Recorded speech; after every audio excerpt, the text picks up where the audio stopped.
Hello and welcome everybody to my second YouTube channel. This is the Unlimited Garage. My name is Brandon, and you guys may know me from Bricks and Toys, Toys with a Z. Yes, the Lego channel. As you guys can see, right outside of my driver's side door here is lots and lots of Lego. Well guys, we're going to do something different here, and we're going to introduce another side of me, which is the bigger side of me, and that is automotive. When it comes down to making videos and content, automotive has always been number one at the list. But the thing is, with automotive, you need to have something to talk about with automotive. And if you only drive a Honda CR-V, there's not a whole lot you can actually make content about, because who wants to see you make content on a 180 horsepower front-wheel drive four-banger? It does not seem all that interesting. So when it came to becoming a content creator, I got my chops in by building Lego. If you guys are fans of the Lego channel and you guys are joining me here, well, thank you for coming on over. As you guys know with Lego, besides Star Wars Lego, you guys already know my number two, and that's automotive Lego. I love to build model cars, the icons and speed champions, out of Lego. It's always been like before I even got into it all. If you guys have joined this video from the Bricks and Toys YouTube channel, again, thank you for coming on over. I really hope you guys hit the subscribe button. If you guys are just tuning in to this channel, well, again, please hit the subscribe button. I would love to see how this channel can grow in comparison to the Lego channel that I've been doing for a year and a half. So if you guys are coming over from my other channel, you guys will probably already know that the Lego channel is currently in a lot of uncertainty.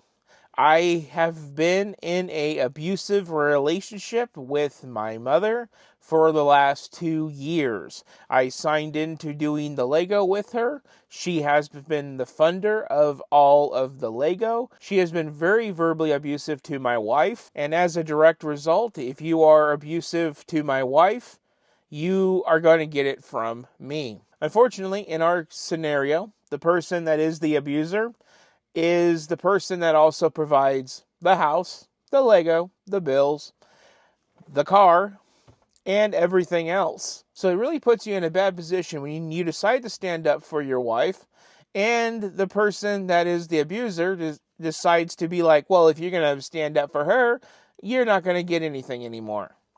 So that is a huge letdown. But I'm not here to talk about family drama. I'm here to talk about the second channel. The biggest point of this channel is I want to see what I can do now that I have a car that I deem worthy to make content about, and I want to see what I can do without needing to spend $1,000 mandatory in order to make content. And, I'll throw in one last thing.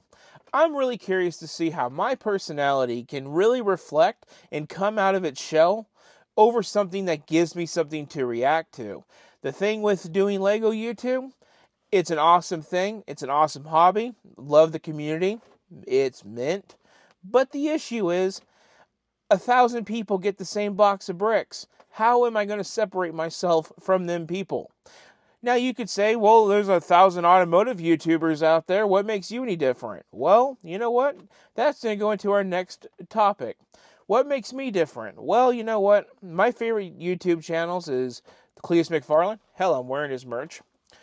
And Hoovie's Garage, Questionable Garage, Alex with Legit Street Cars, Tavarish, just to name a few.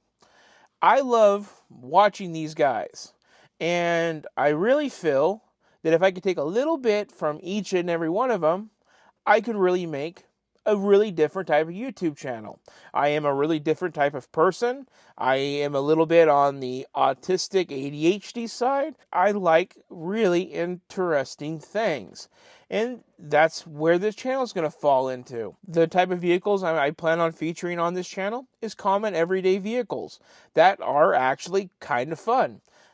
like with the vehicle I'm sitting in, this is going to be the car that we're going to introduce to the channel in the next video in a couple of days. And it is a Volvo, 16-year-old Volvo that is. And it is a very quirky, interesting car that I think has a story and has some issues that you guys can learn with.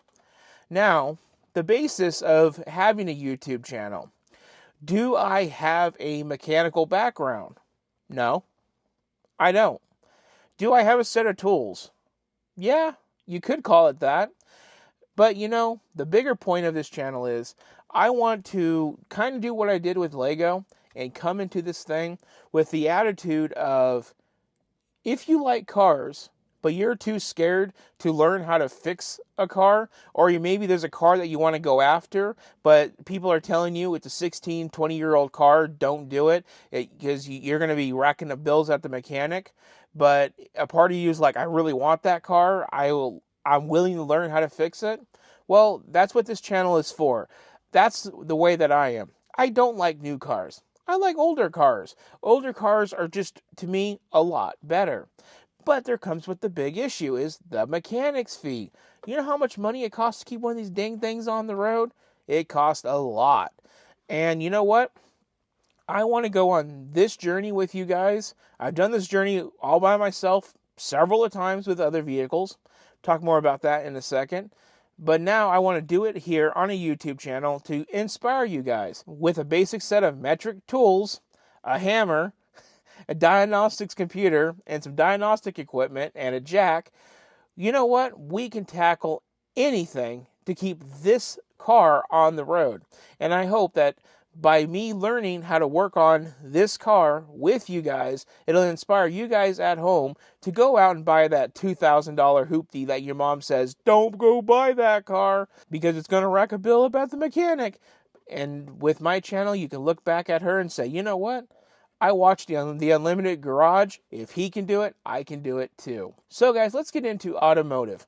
What makes me love automotive? Well, for starters, I was born and raised in hot rods. My dad was a hot rodder.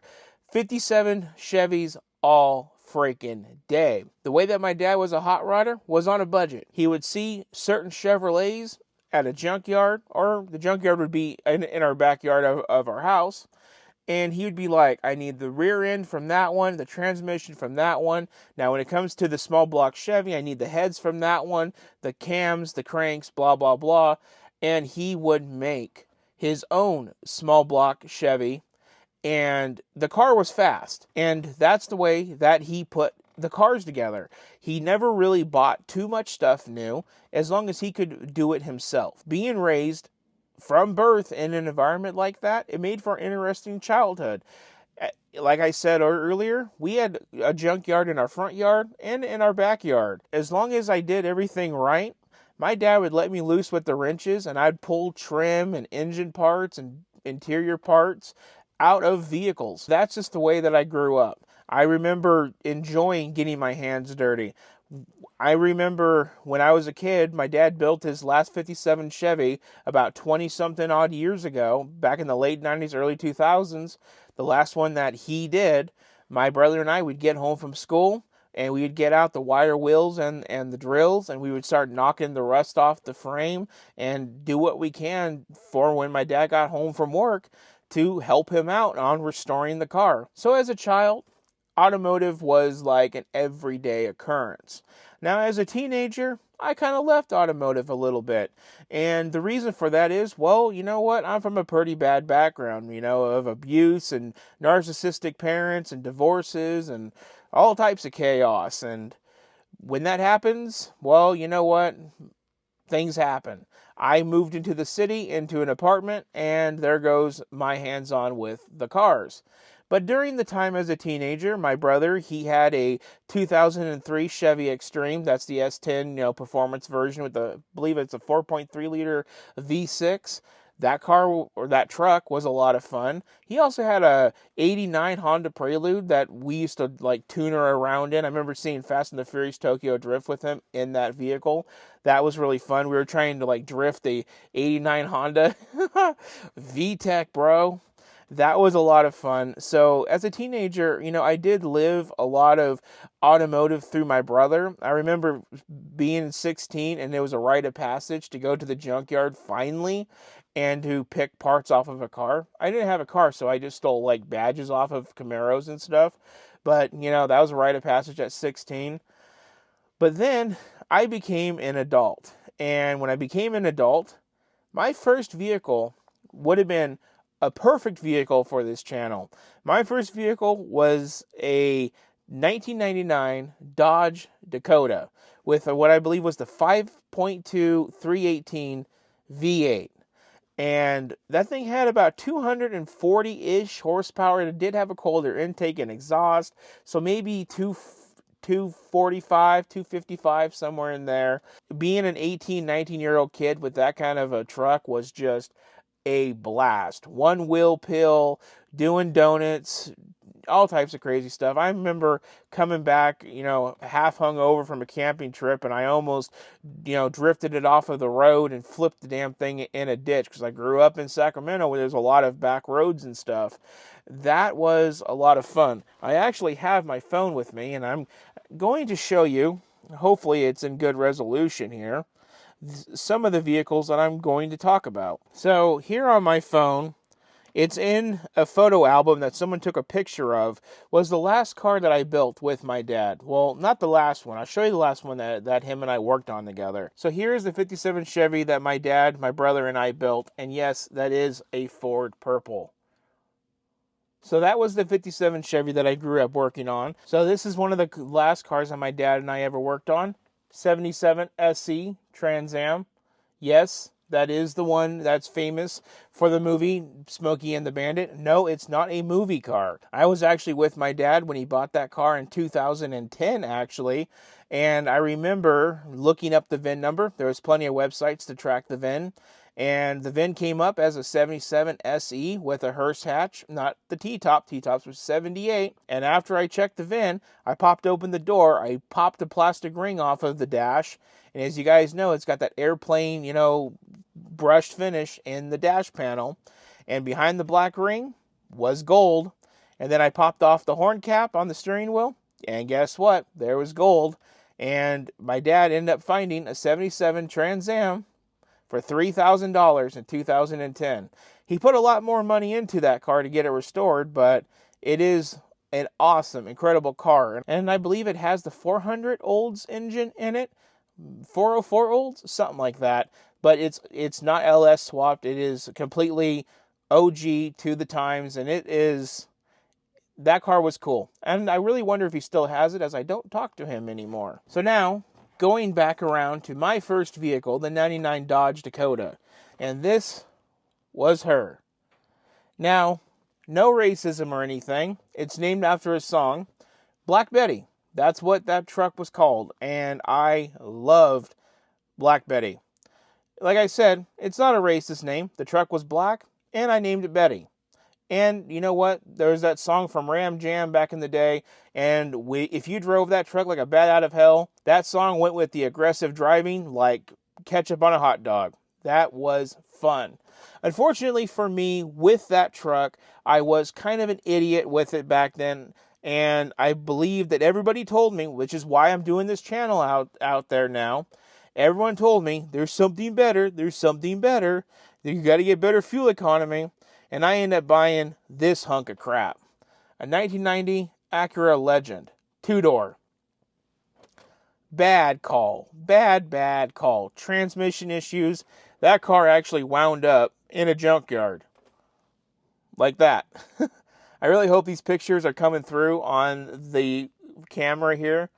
So after that car blew up, I took this car as a handout. And that was a 91 Toyota Camry. Definitely no big deal. I remember the most fun I had with this car was retarding the timing so I can do little stupid, hoonigan burnouts with it. That was just retardedness. Then after that car, you know what? I went carless for a while. But then, when I did get another car, this was one of my most favorite cars I ever had. This is a 1998 Volvo V70, and it's the GLT model. My brother and I used to call it the good little turbo, but that was it. I loved that car. That car was so much fun. But again, you know what? At that time, I was about 26 years old, and I took a job of doing IT, and it was just not practical driving a car with 240,000 miles in 110-degree heat all over Las Vegas to multiple clients' businesses. So I sold it, and that was a mistake because I ended up buying was this little shitbox Toyota Corolla S. Now, that Corolla S was not a bad car, but it was not a very good car. It rattled, it shook, it sounded like it was going to come apart at any moment. Again, 200,000 miles on the clock with that one. It did get excellent fuel economy. It was so fun going from a car where the fuel gauge went rink to a car that went slowly. But again, it wasn't the best. At that same time, in between those two cars, my wife and I, we picked up another SUV for her. And this one was a little bit of a fun one. This was a 2001 BMW X5. This is where I learned that, you know what, once you go luxury, you don't go back. And that's the X5 that we had. Base model in 3.0. I think it was Ward's best engines of the time.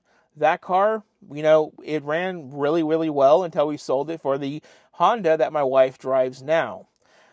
The Honda that my wife drives now is just a basic Honda. Nothing special. But my last car, before the car I'm sitting in right now, and it really pains me to tell you how this car wound up, but I'll tell you. But this was my BMW.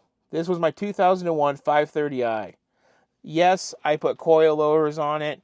I detailed it. It was another 180,000 mile car, but it was a load of fun. Unfortunately, I sold it to pay off some bills when I lost my last job and start the Lego business, and that's history. But now I'm back with this car. I plan on having a lot of fun with this car and showing you guys everything I've learned from owning all of those cars, growing up with my dad building cars, and hanging out with my brother and working on his cars as a teenager, combining all of this stuff together to make a YouTube channel for people who are like me out there, who feel like they can't own an older car because, well, they don't necessarily possess the skills to work on it. I'm going to show you guys that with a little bit of money and diagnostics equipment and a cheap bag of tools, we can definitely do it. So this is the introduction to the Unlimited Garage. Be sure to like and comment on the video. Subscribe to the channel. Be sure to check out the next video where we're going to introduce this XC90. You're not going to want to miss it. This car has a hell of a backstory, and it's a really interesting car even without the backstory. So be sure to check that out. I really hope you guys like this brief introduction of why, who, and what's my experience, and what cars have I had. So with that, everybody, thanks for watching this video. I appreciate you all. I hope you guys subscribe to follow along with this new endeavor. I'm feeling so positive. I'm so excited to show you guys a different side of me that I really want to share with everybody else. So thank you for watching. Y'all have a good one.